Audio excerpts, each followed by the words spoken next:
Auntie. What a surprise to see you. A simple nice to see you again would suffice. Of course, it's nice to see you, Auntie. Nagulat lang ako. I mean, kami, actually. Well, you look lovely tonight, Violet. Unlike...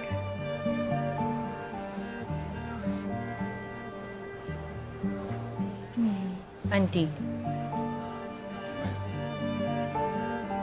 Hindi ko in-expect na darating ka.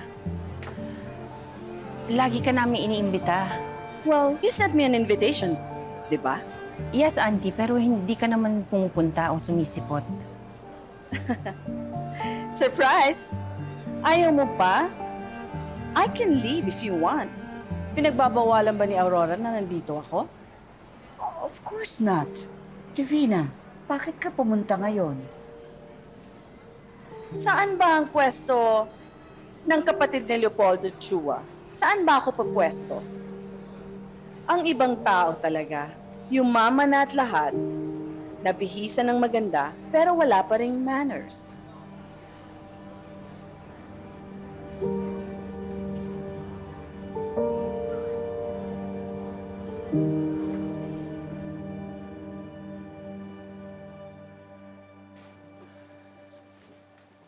Aurora, ano to? Regalo? Nagpadala ng wedding gift yung kapatid mo. Nagpunta si Divina dito? Hindi. Pina-post office niya. Himala, nagbigay ng regalo si Divina.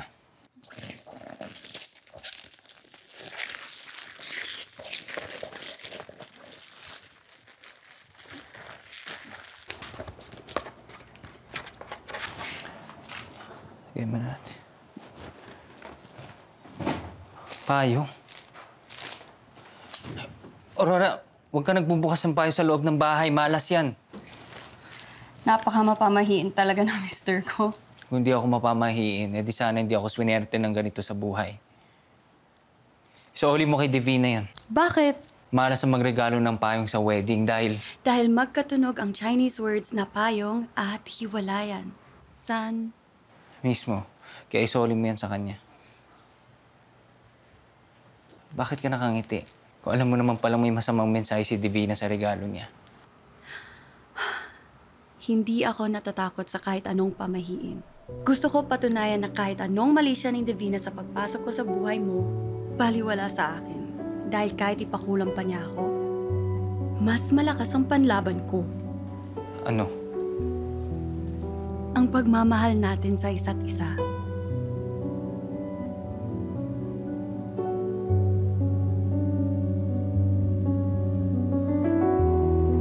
Punta ka ba dito para guluhin ang araw na ito, Divina?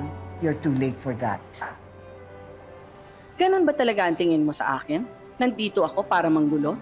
Well, I admit, I'm here for a different reason. Nabalitaan ko na dumating galing Amerika ang anak ni Aya. Gusto ko siyang makilala.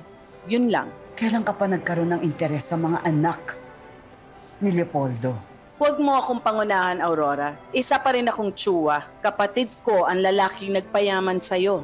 Tandaan mo, asawa ka lang. Kadugo ako. Kapatid. Kapatid sa labas.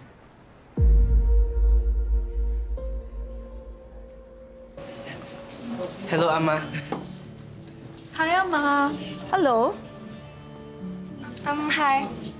I'm Iris. Iris, finally! Hello? I'm your brother's youngest daughter. Yes! Kamusta na si Marilu? Hindi mo kasama ang mother mo? She's fine. With her boyfriend. I mean, fiancé. Whatever. I don't really care who he is in her life. I like you. I see myself in you. Really? How? Why? Where? I mean, I don't see you. You see? Unfiltered and unapologetic. I love it. Madam Aurora, can we... Okay. Smile for the photo. All right, thank you so much. Come on. Picture.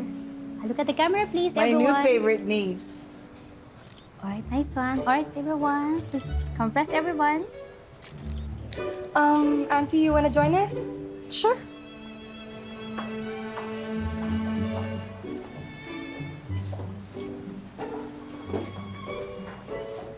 Di, Jim. Ang tagal-tagal niyang hindi nagpakita. Ngayon pa niya piniling pumunta dito.